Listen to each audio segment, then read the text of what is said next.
नमस्कार, मी आहे प्राध्यापिका मोहोळ उर्फ मोरे मॅडम। आज आहे 22 ऑक्टोबर 2025, दिवाळी पाडवा।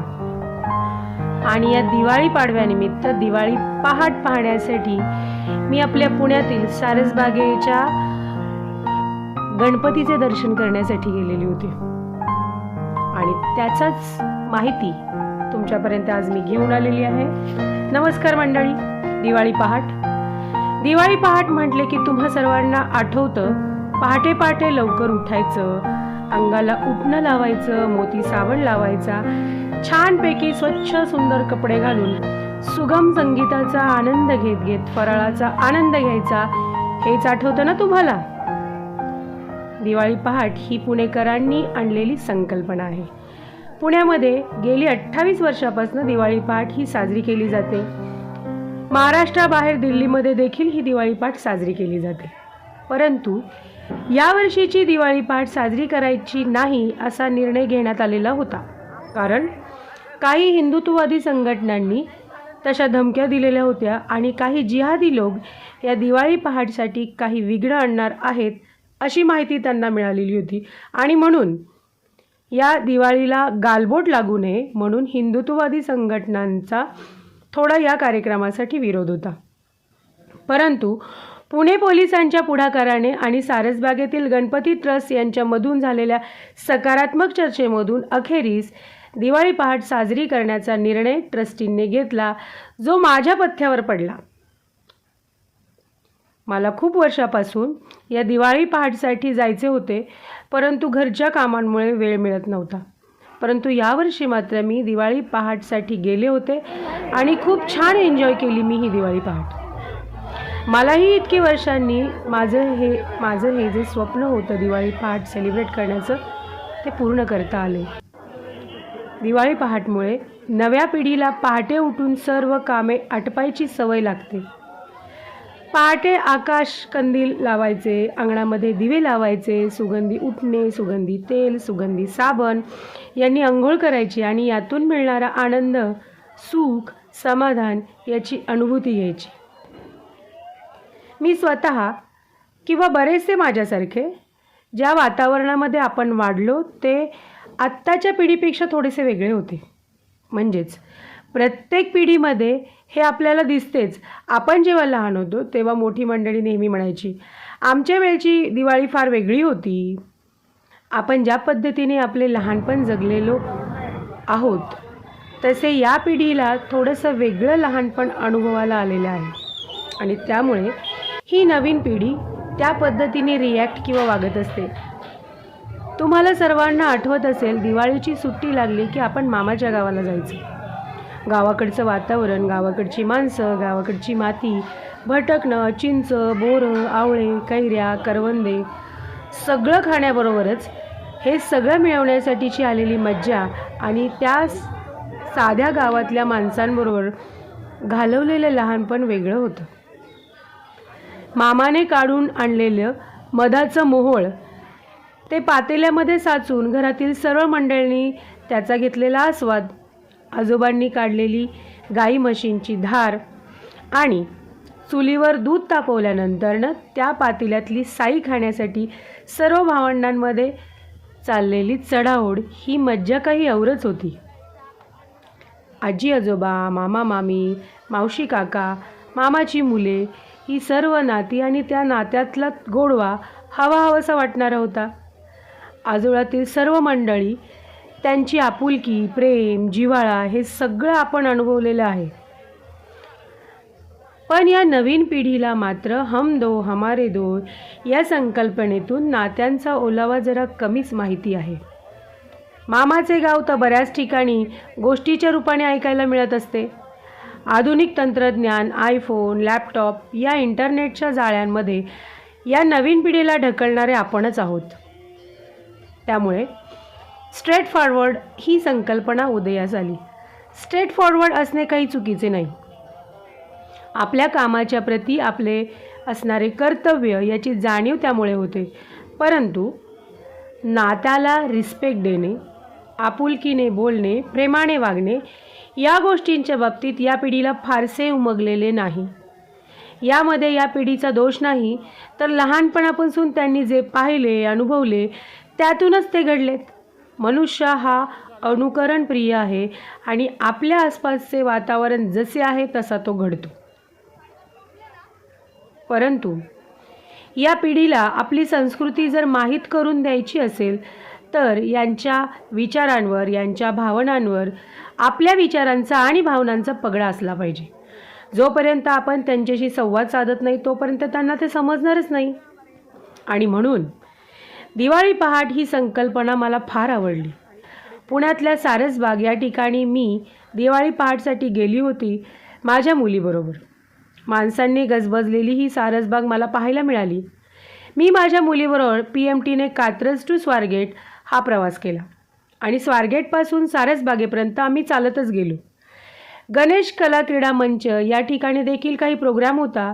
बरेच मंडळी त्या ठिकाणी आलेली होती. गाड्यांचे पार्किंग आणि लोकांची चाललेली लगबग स्वारगेट टू सारसबाग या रस्त्याला दिसत होती. सारसबागेच्या ट्रँगलला आम्ही पोहोचलो तर तिथे 100 रुपयाला 3 आकाशकंदील, चिनी बनावटीचे आकाशकंदील विक्री करणाऱ्यांची संख्या खूप जास्त प्रमाणात होती. हे आकाशकंदील म्हणजे असे की त्याच्यामध्ये दिवा लावायचा आणि आकाशामध्ये सोडून द्यायचे. पोलिसांचा कडक बंदोबस्त होता. सारसबागेच्या ज्या जिन्याने आम्ही खाली उतरतो तिथे पाऊल ठेवायला सुद्धा जागा नव्हती.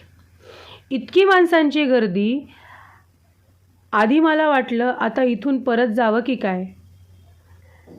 या अशा गर्दीमध्ये आनंद सोडा, श्वास कुठून मिळणार. पण माझी मुलगी म्हणाली थांब थोडं, गर्दी थोडी कमी झाली की आपण जाऊया. थोडं थांबल्यावर सारसबागेचे जे मेन गेट आहे गणपतीच्या समोरचे, तिथून 3 लोखंडी ग्रिल कंपाऊंड आहे आणि त्या कंपाऊंडवरून काही मुले आणि काही मोठी माणसे प्रवेश करत होती.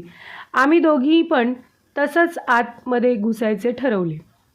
माझ्या मुलीसाठी ते सोपे होते पण माझ्यासाठी थोडेसं अवघड होतं.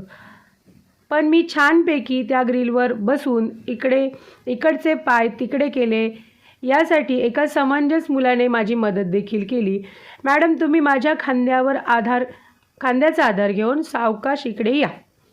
अतिशय अदबीने या मुलाने माझी मदत केली. माझी मुलगी आणि मी ती ग्रिल पास करून व्यवस्थित पलीकडे पोचलो. पोलिसांनी गर्दी जरा आटोक्यात आणल्यावर आम्ही खाली उतरलो.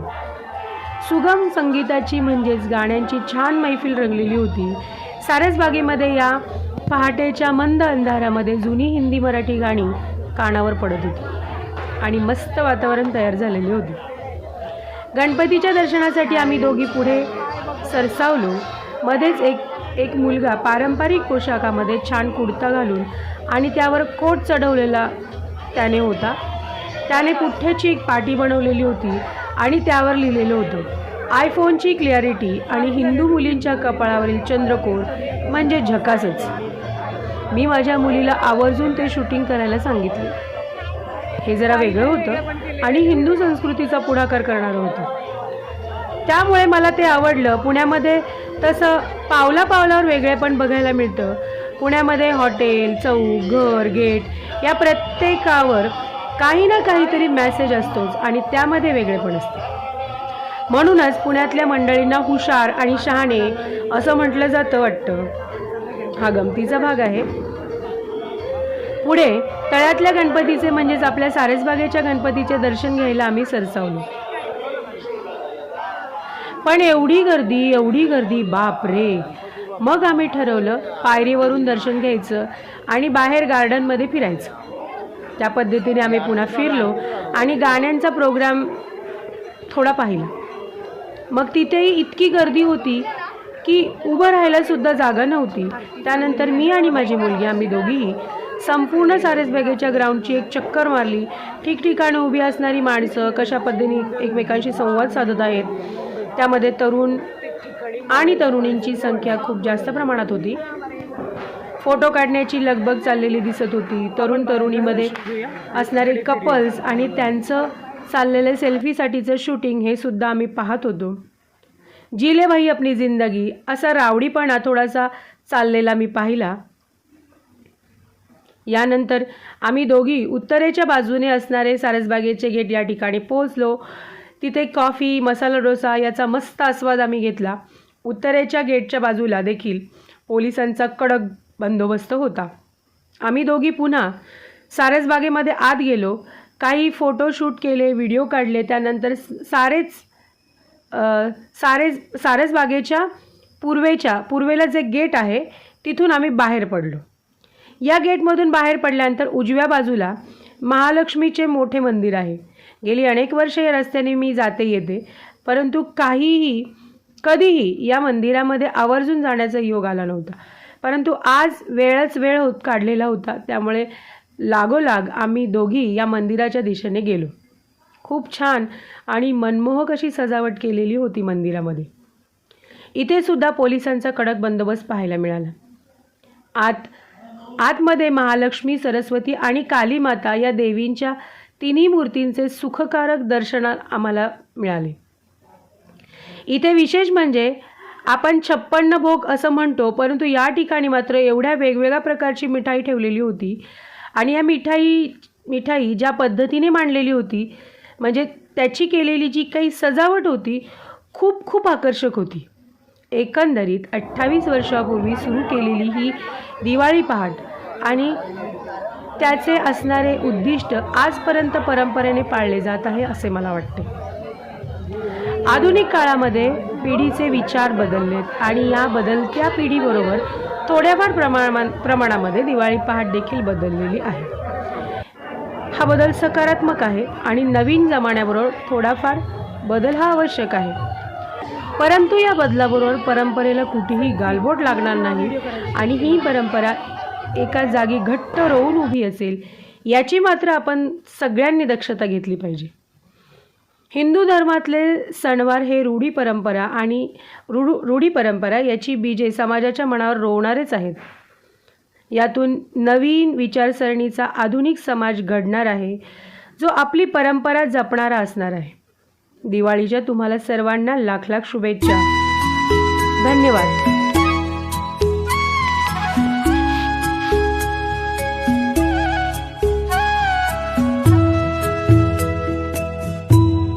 लक्षदीप हे उजळले घरी, दारी शोभली कडा रांगोळी, गुलवाती अंगणात सोन सकाळी आली दिवाळी.